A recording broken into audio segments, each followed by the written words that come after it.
नमस्कार, मैं हूं सानी और आप देख रहे हैं डे न्यूज। खबरों की शुरुआत करने से पहले आइए एक नजर डालते हैं उन खबरों पर जो बनी है आज की सुर्खियां।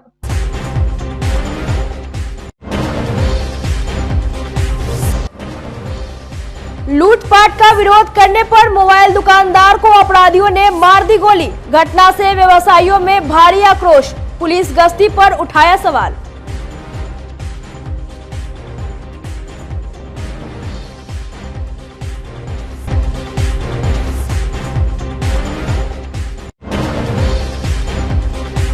नक्सली पर्चा मिलने से सकरा इलाके में भय का माहौल, एहतियातन तैनात कर दी गई है मजिस्ट्रेट और पुलिस फोर्स।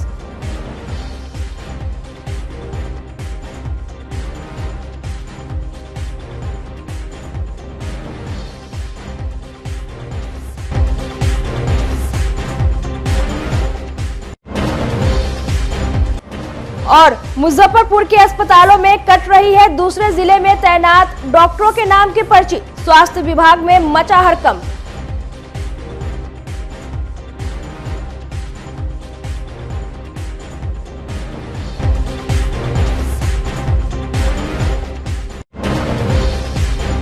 तो ये थी आज की सुर्खियां और अब खबरें विस्तार से। मुजफ्फरपुर के दिघरा पुल के पास गुरुवार की रात अपराधियों ने मोबाइल कारोबारी राजेश कुमार को गोली मार दी।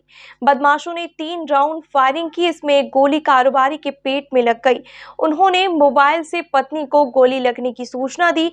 पत्नी ने उन्हें बैरिया के एक निजी अस्पताल में भर्ती करवाया। सूचना पर सदर थाने की पुलिस भी मौके पर पहुंची। कारोबारी का सभी सामान सुरक्षित है। बताया गया कि सकरा थाना क्षेत्र के गोपालपुर बगनकरी इलाके के राजेश कुमार रूपनपट्टी स्थित मोबाइल दुकान बंद कर शहर लौट रहे थे। वे शहर में कच्ची पक्की के पास किराए के मकान में रहते हैं। इसी क्रम में रात 9 बजे दिघरा पुल के पास बाइक सवार 2 बदमाशों ने ओवरटेक कर उन्हें रोका और बाइक की चाबी छीन ली। इसके बाद लूटपाट की कोशिश की। राजेश ने विरोध किया तो बदमाशों ने गोली चला दी। नगर एएसपी अवधेश सरोज दीक्षित ने बताया कि मोबाइल दुकानदार का कोई सामान लूटा नहीं गया है। मामले की छानबीन और अपराधियों की तलाश में पुलिस जुट गई है। थे ना तो वो चाबी मांग रहा था, गाली कुछ नहीं बका जानू जी, हम थे ना फोन पर, इसीलिए खाली गोल हम फोन कॉले पर थे ना, इसीलिए झिक जो। हाँ, तो जब हम कोई बोले जो गोली मार दिया तब वो फिर भाग गया। हम गए तो वैसे पड़े हुए थे किनारे।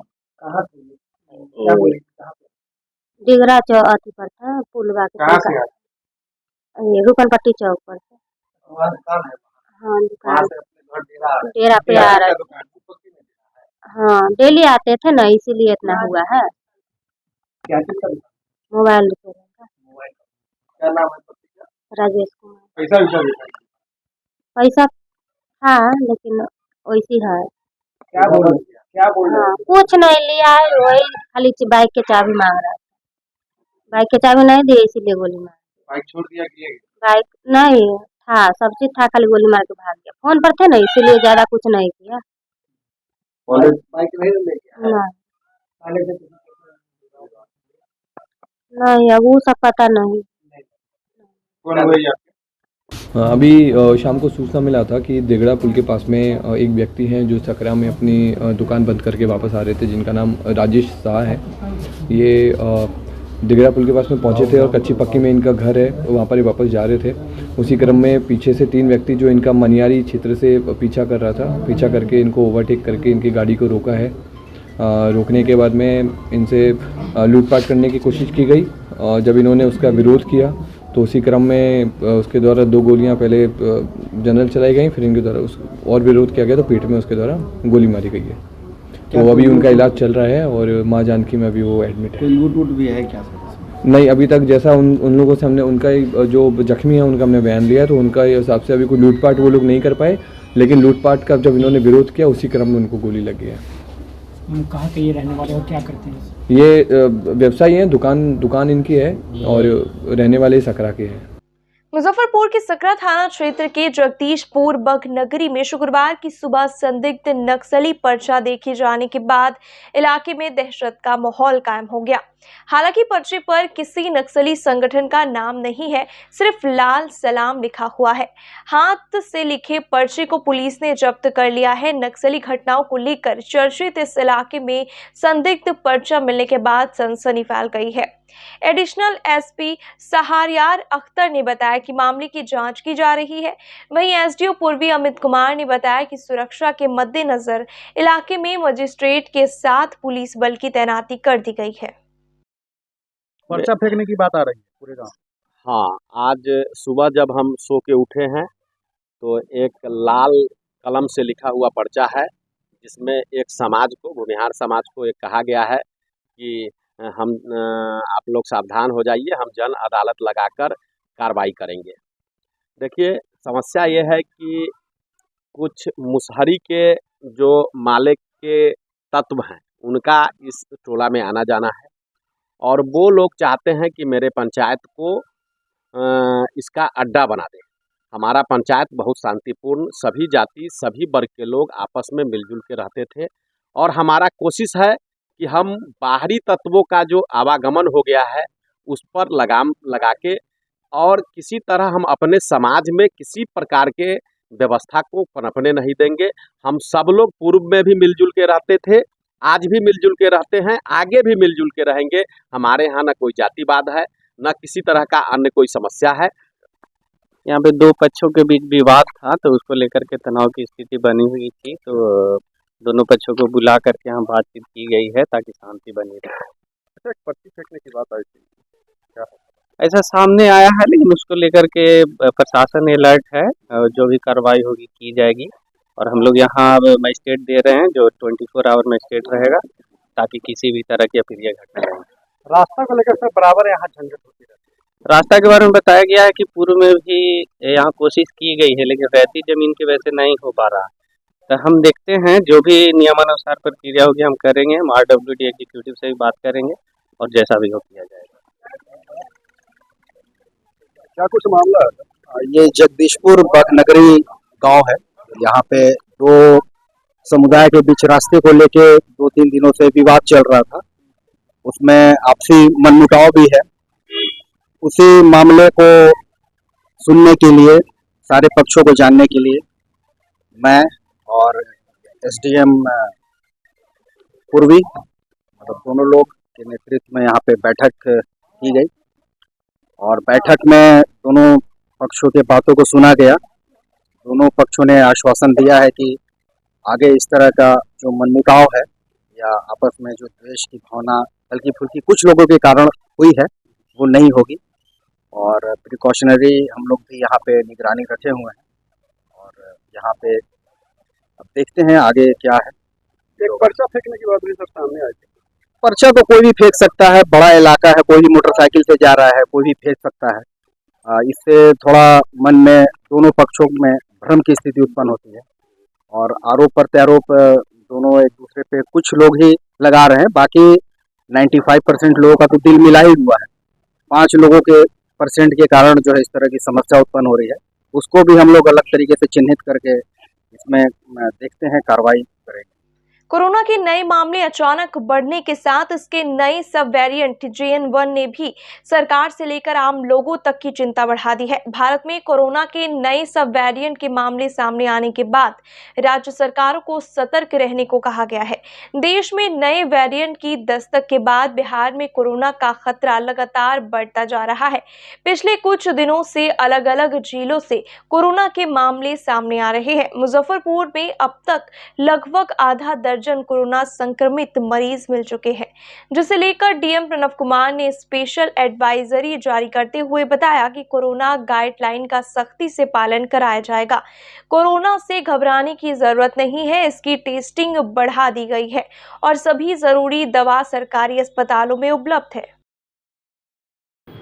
देखिए, हम लोग लगातार प्रयत्नशील हैं और सजग भी हैं और टेस्टिंग की संख्या बढ़ा दी गई है और प्रत्येक दिन 300-400 टेस्टिंग की जा रही है। ज़रूरत होने पर इसको और बढ़ाया जाएगा और यथासंभव वैसे लोग जो कि थोड़ा भी सिम्टम्स दिख रहे हैं, स्नीचिंग दिख रही है अच्छी, वैसे लोगों को हम लोग विशेष रूप से करा रहे हैं। और सबसे बड़ी बात है कि हम लोगों के पास एक्सपीरियंस है, लोगों में भी अवेयरनेस है बट ऐसा कोई भी केस नहीं है जिसको कि हम लोग कोई सीरियस कहें, इसलिए ऐसी कोई बात नहीं है। तथापि प्रशासन पूरी तरीके से सजग है।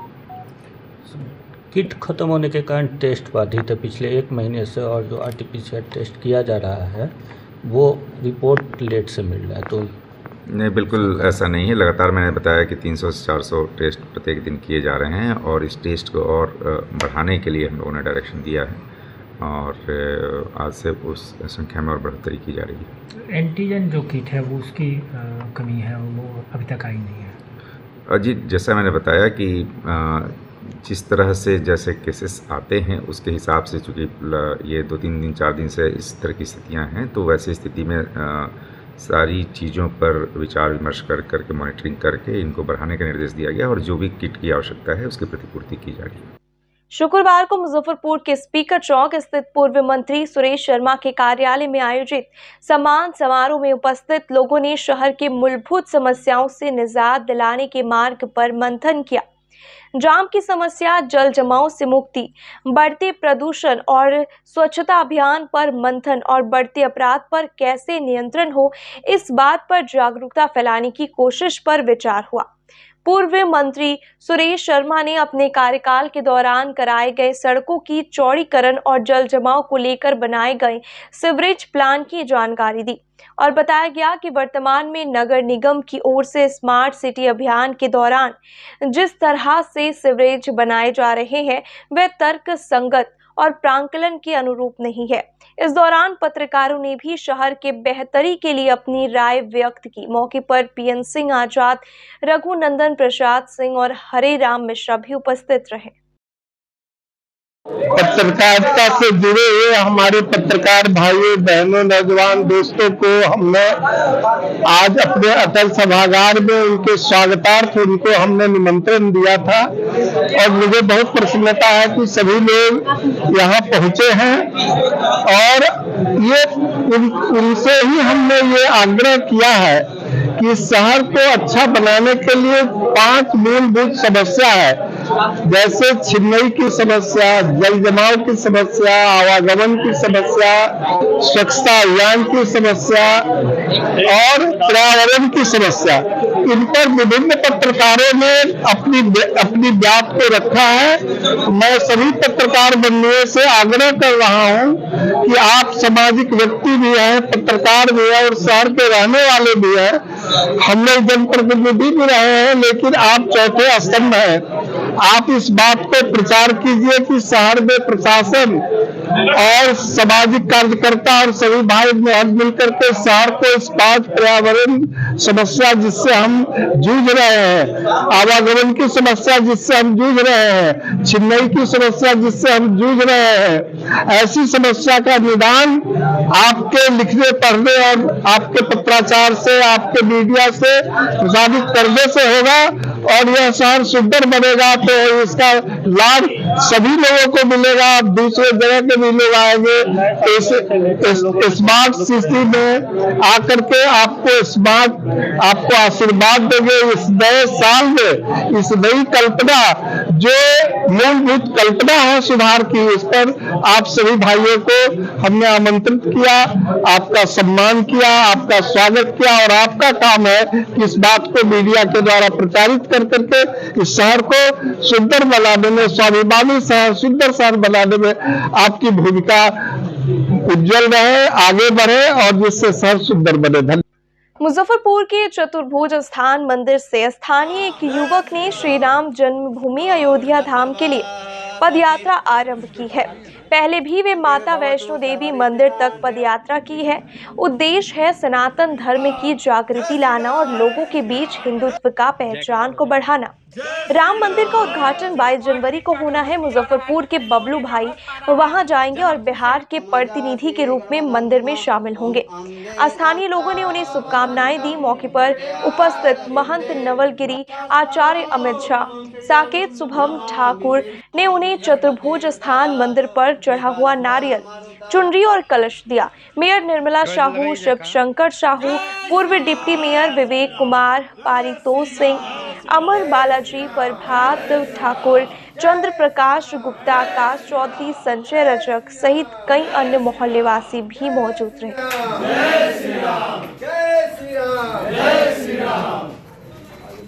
हमारे अयोध्या धाम 22 तारीख को रामलला विराजमान रहे हैं और इस माननीय प्रधानमंत्री हमारे मोदी जी को जाता है और योगी जी को इसका श्रेय जाता है। वाकई में इस बार लगभग 500 वर्षों के बाद अयोध्या धाम में एक हम लोग को इस 22 जनवरी को सुनहरा एक युग देखने को मिलेगा, जहां साक्षात इस धरती पर श्री राम जी विराजमानेंगे और बहुत ही खूबसूरत आज उन्हीं के तरफ से सभी लोग आज खुशी का माहौल है चारों बगल। और हमारे कालीबाली रोड के बबलू भैया आज उनका पैदल यात्रा अयोध्या धाम पहुँचेंगे और मैं यही गुजारिश करता हूँ सभी राम भक्तों से कि जिस रास्ता से ये गुजरे उस रास्ता को फूलों से सजा दिया जाए, क्योंकि अयोध्या धाम अभी दूर है और इनको कोऑपरेट सभी लोग करें, इनके वहाँ तक पहुँचने तक कोऑपरेट करें। ये है ये मंदिर बहुत पुरानी मंदिर है, धरोहर मंदिर है। यहाँ से मैंने संकल्प लेके निकल रहा हूँ अयोध्या के लिए, जो 500 वर्षों के बाद अयोध्या में राम जन्मभूमि मैदान में वहाँ पे राम जी का मंदिर का स्थापना किया गया, जो हिंदू तत्व के लिए सबसे बड़ा उत्थान है। और सभी हिंदू भाइयों से कहता हूँ कि एक बार अयोध्या चले, मेरे साथ चलें या अपने मन से चले, बाकी अयोध्या जरूर जाए। क्या लगा आपके मन में कि जो आप पैदल यात्रा अयोध्या के लिए कर रहे हैं? मेरी भावना में प्रभु राम जी के प्रति भावना हुआ कि पैदल चल के, बहुत लोग तो गाड़ी और ट्रेन प्लेन सबसे जाते हैं, बाकी कठिनाइयों से झेलते हुए प्रभु राम जी का दर्शन मुझे करना है। सुने हैं इससे पहले आप पैदल वैष्णो देवी तक भी गए हुए थे? हाँ, पैदल यहाँ से वैष्णो देवी में गोरखनाथ मंदिर, अयोध्या, शाहजहांपुर, हनुमत धाम, सुकरताल, महाभारत, कुरुक्षेत्र मैदान, हरिद्वार होते हुए अम्बाला, जलंधर, ये सब होते हुए हम आपको जम्मू, माता वैष्णो देवी, कटरा गया। कब पहुंचिएगा अयोध्या? मेरा टारगेट तो है 18 अक्टूबर का।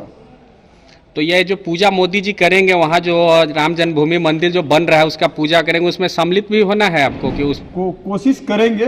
प्रभु राम जी की माया होगी तो जरूर सम्मिलित होंगे, नहीं तो 23 या 24 के दर्शन हो पाएगा। कैसा सहयोग मिल रहा है मुजफ्फरपुर वासियों का? मुजफ्फरपुर वासियों का अच्छा सपोर्ट मिल रहा है, क्या कि मुजफ्फरपुर के ही तरफ से मैं मुजफ्फरपुर का प्रतिनिधि बन के जा रहा हूँ, सब भाइयों के आशीर्वाद से और गार्जियन के आशीर्वाद। यहाँ के बाद गरीब स्थान मंदिर भी जाना है? हाँ, यहाँ से गरीब स्थान जाना है, उसके बाद आपको अंडीगोला में राम सीता जी का मंदिर है, वहाँ जाना है, कल्याणी पे मंदिर है, वहाँ जाना है, उसके बाद आपको मेरा मोती झील में मेरा माई स्थान मंदिर है, वहाँ पूजा करना है, उसके बाद धर्मशाला पे जाना है, उसके बाद तब आपको नवजीवक समिति हुए श्रेयंस टावर होते हुए। मुजफ्फरपुर के सबसे चर्चित और पुराना मंदिर चतुर्भुजनाथ मंदिर से अभी आपको ये चुनरी और ये माला दे के सम्मानित के साथ यहाँ से विदा किया जा रहा है।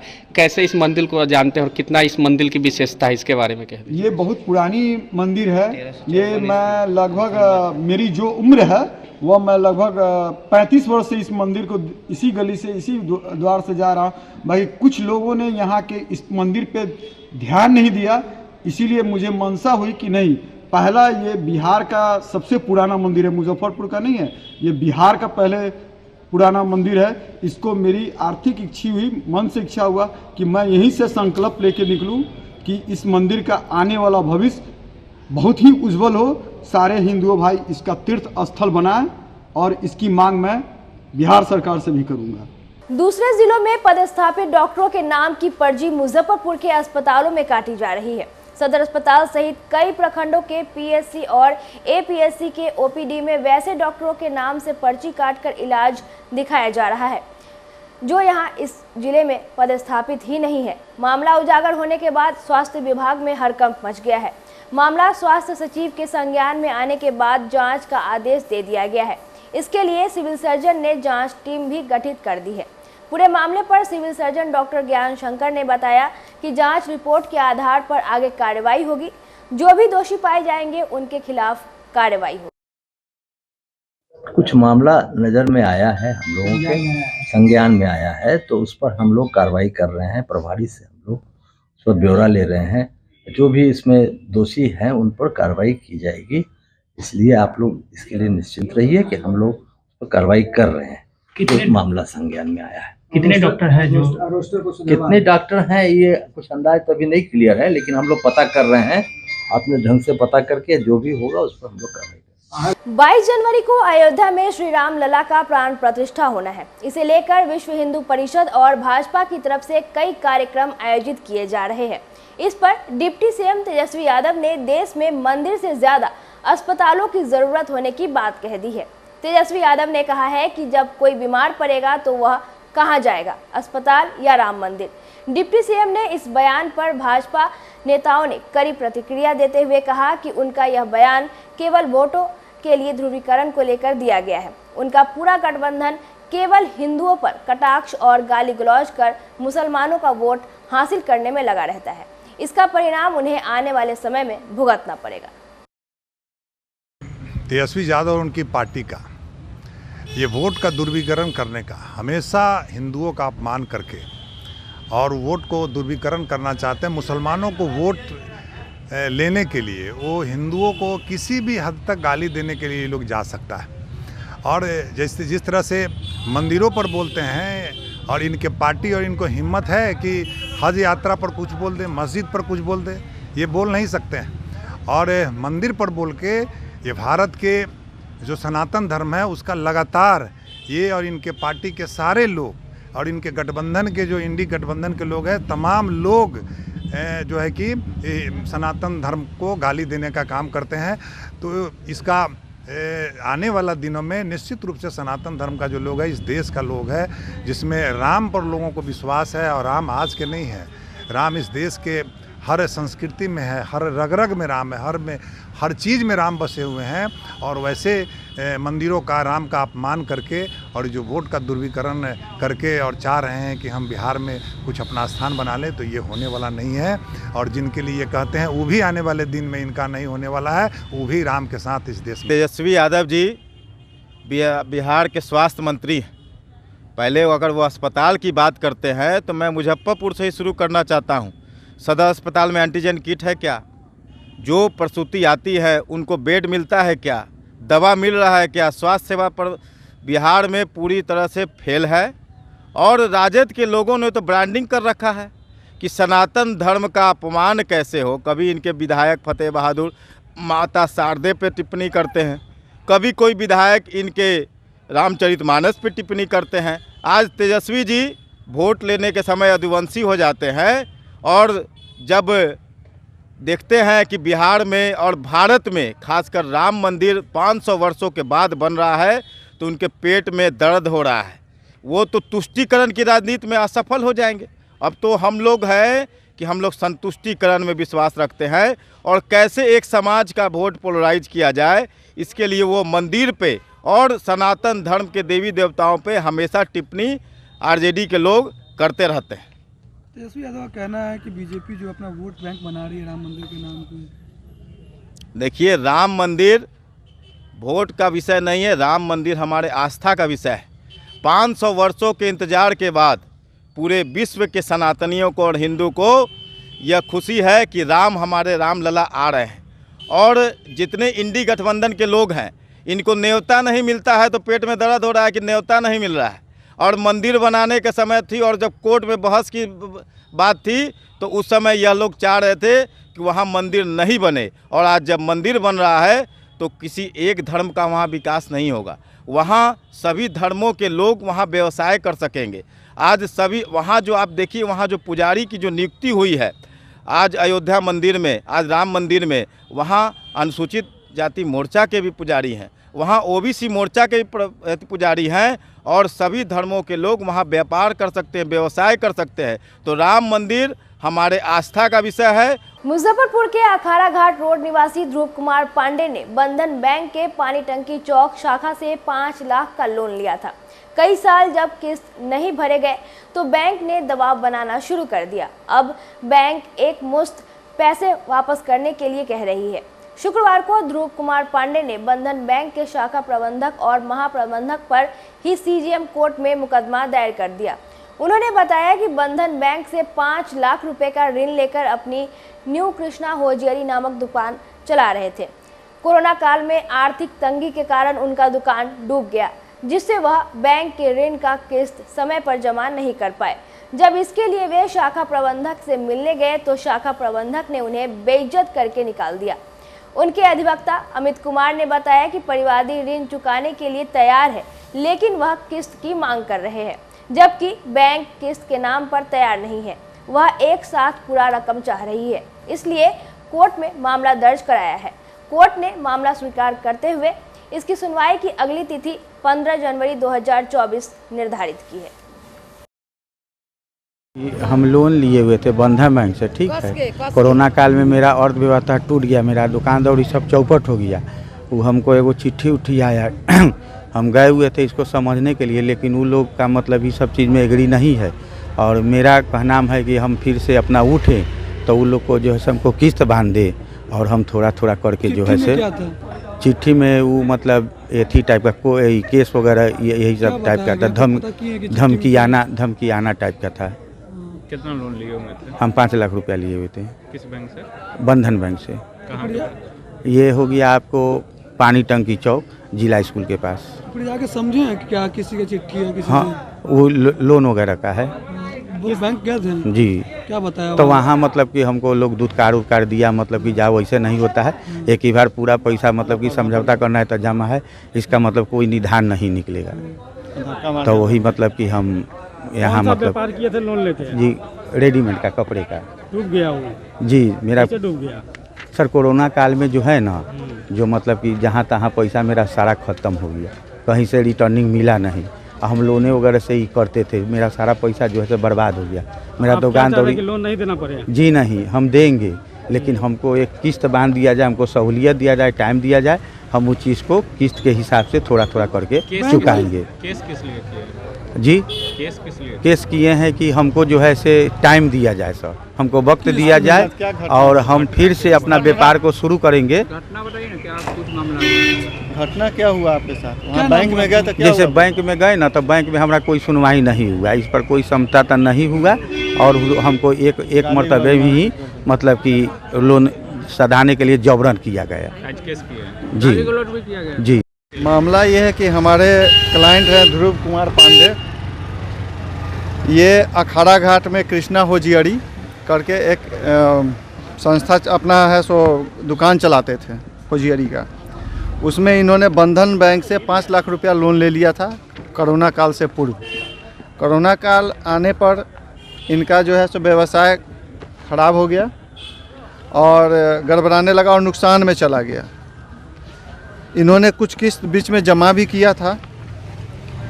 अब जो है ये 3/1/2024 को 3 बजे करीब में दिन के ये बैंक में गए। वहाँ अपने जो इनका प्रॉब्लम है इन्होंने बताया और कहा कि हमको छोटे किस्त में है सो बांध दीजिए और हम आपका पेमेंट जो भी मैंने कर्ज लिया है, ऋण लिया है, उसको हम चुका देंगे। तो उन लोगों ने इनकी बात को नज़रअंदाज करते हुए इनको धकिया कर गाली गलौज करते हुए वहाँ से भगा दिया। किन किन धाराओं में केस किया गया, क्या कुछ? इसमें जो है सो इनको हमने 323, 324 और 420 धारा में इनके ऊपर हमने आईपीसी के तहत बैंक के ऊपर केस किया है। अगला सुनवाई कब है? अगला सुनवाई 15/1/2024 को है। मुजफ्फरपुर के खादी भंडार चौक स्थित SMK एवं स्टड हेलमेट्स के एक्सक्लूसिव शोरूम का उद्घाटन कंपनी के MD सिद्धार्थ खुराना सहित अन्य अतिथियों ने फीता काटकर किया। शोरूम के व्यवस्थापक सोहन कुमार ने बताया कि यह पूरे बिहार का पहला शोरूम है जहां ECE 06 सर्टिफिकेट हेलमेट मिलेगा। इस शोरूम में सभी प्रकार के हेलमेट उपलब्ध है। व्यवस्थापक ने कहा कि यहां राइडर्स के लिए 12,000 कीमत की सबसे महंगी SMK हेलमेट है। SMK कंपनी खास तौर से राइडर्स के लिए हेलमेट निर्माण करती है, जिससे दुर्घटना की स्थिति में चालक को विशेष सुरक्षा प्रदान करती है। मौके पर बिहार के ZM Rahul Kumar, RM Yogesh Kumar, sales head Hemlata Sagar सहित दर्जनों लोग मौजूद रहे। लॉन्चिंग में क्या आज के? ये आज का हमारा पहला नया प्रोडक्ट है जो आज ही हमने रिवील किया है। इसका नाम है रेडर सुपर। जैसा कि आप देख सकते हैं कि ये प्रोडक्ट काफ़ी लाइट वेट है लुक्स में बहुत ही अग्रेसिव है बिकॉज ऑफ द स्पॉइलर। आप देख सकते हैं काफ़ी स्पोर्टी स्पॉइलर लगा हुआ है एंड आई एम श्योर ये बाइकर्स को काफ़ी पसंद आएगा। इस प्रोडक्ट के ऊपर हमने अभी कलरफुल वाइज़र भी लगाया है। पूरी रेंज में इसके कलरफुल वाइज़र्स अवेलेबल है। 5 कलर के टिंटेड वाइज़र्स हैं, साथ में नाइट विजन वाइज़र, रेनबो और मिरर वाइज़र भी अवेलेबल है। जैसा कि आप देख सकते हैं ये प्रोडक्ट इकोनॉमी रेंज में ISI सर्टिफाइड भी है और इसका वेट आप देखिए 1050 ग्राम, बड़ा ही लाइट वेट है और कंफर्टेबल पैडिंग के साथ आता है ये प्रोडक्ट। और इसकी कीमत है 1260 रुपये इसकी MRP है एंड आई एम श्योर ये प्रोडक्ट बहुत सारे राइडर्स और ग्राहकों को पसंद आएगा। सो आज आप सभी लोग इसको एक्सपीरियंस कीजिए और देखिए ध्यान से।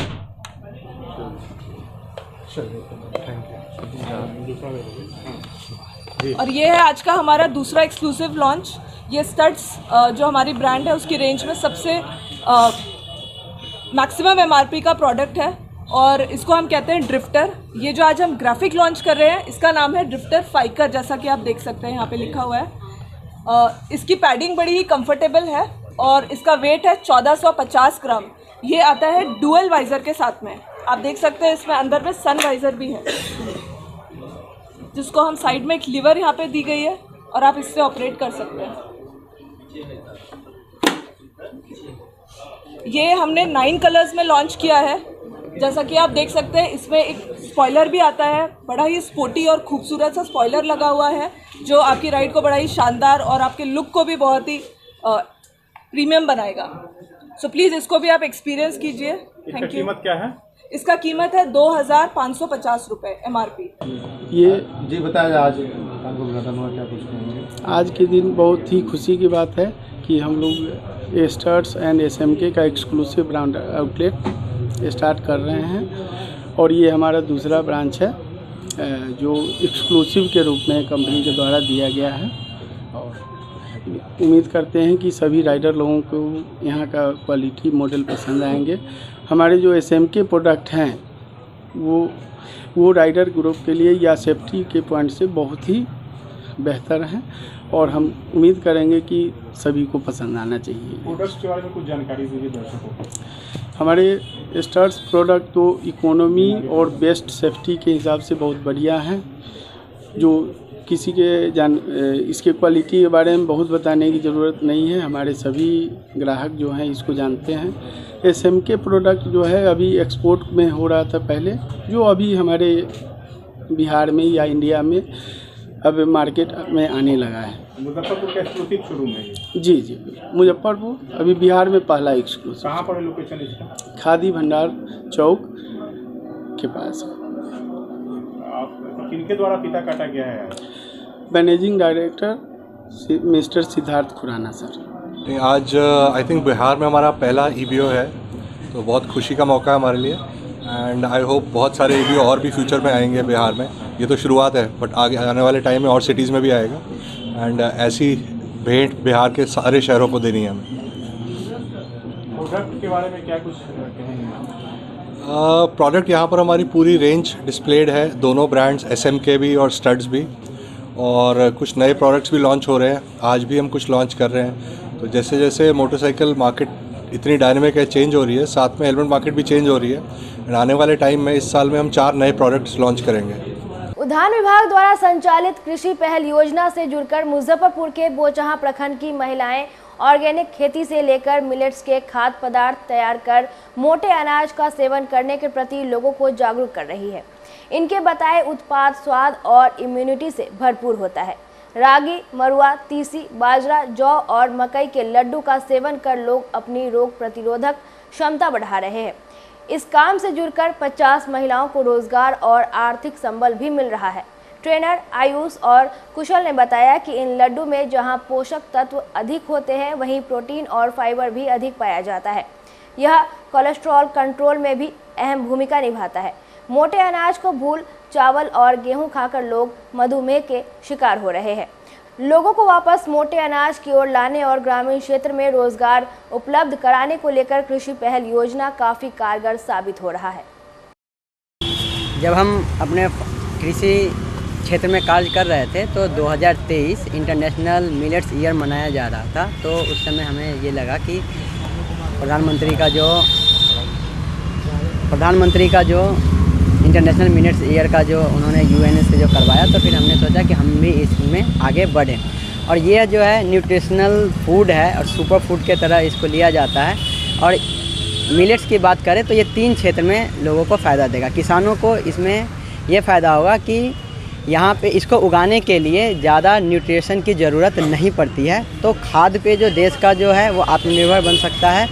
दूसरा जो है गेहूँ और धान का पैदावार हमारा देश बहुत ज़्यादा कर रहा है, तो उसका अगर हम दूसरे अनाज को का भी अगर हम पैदावार करते हैं तो ये होगा कि हमारा जो रेट का जो अप एंड डाउन जो है वो एक बराबर का हो जाएगा, ये चीज़ है। और तीसरा जो फ़ायदा जो है वो लोगों के लिए कि हम जो है बाज़ार में जंक फूड ज़्यादा खा रहे हैं, न्यूट्रिशनल फूड हमें नहीं मिल पा रही है, और मिलेट जो है ये बहुत ही ज़्यादा न्यूट्रिशनल फूड है।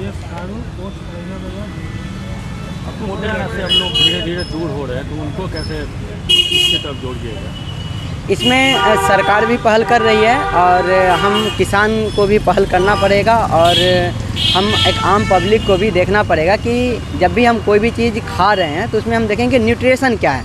सिर्फ टेस्ट से काम नहीं चलेगा, ये देखना पड़ेगा कि उसमें मिनरल्स कितना है, हमारा विटामिन्स कितना है, उसके बाद हमें प्रोटीन कैसा मिल रहा है, फैट जो है वो कैसा हमारा मिल रहा है, फिर हमारे शरीर में जाके वो डाइजेस्ट कैसे होगा और हमारे शरीर को वो कितना एनर्जी प्रोवाइड कर रहा है और हमें ज़रूरत कितना है।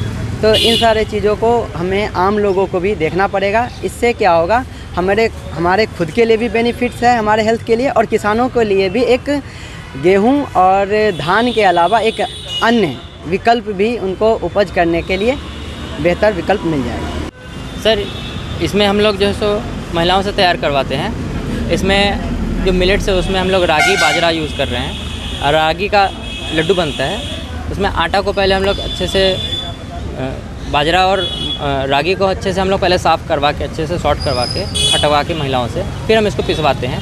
पिसवाने के बाद इसको हम लोग एक एक करके जो प्रोसेस होता है, पहले इसको अच्छे से हम लोग घी में मिक्स करते हैं। उसमें जो भी इंग्रेडिएंट्स होंगे, जैसे इसमें तिल पड़ता है, उसके बाद इसमें गुड़ पड़ता है, ये सब अच्छे से मिक्स करने के बाद फिर महिलाएं हैंडमेड खुद से जो है सो ये अपने हाथ से जो है सो लड्डू बनाती हैं, छोटे छोटे। इसमें भी 2 समूह जुड़ी हुई हैं, 25-25 महिलाओं का 2 ग्रुप है, लगभग 50। जी, सभी ग्रामीण क्षेत्र से? जी, सभी ग्रामीण क्षेत्र से आती हैं, और वो सारे यूनाइट होकर एक जो है सो 5-5 का ग्रुप बना के ये सारा काम करती हैं। 5 महिलाओं का ग्रुप है जो कि जो है सो सिर्फ फटकने का काम करती हैं, 5 का काम है जो कि इसको अच्छे से अपने सामने रह के इसको पिसवाती हैं, और बाकी जो हैं उनका जो है सो कुछ का मार्केटिंग का काम है और कुछ जो है सो लड्डू बनाती हैं। आज की खबरों में बस इतना ही। कल फिर मिलेंगे कुछ नई खबरों के साथ, तब तक के लिए हमें दीजिए इजाजत। नमस्कार।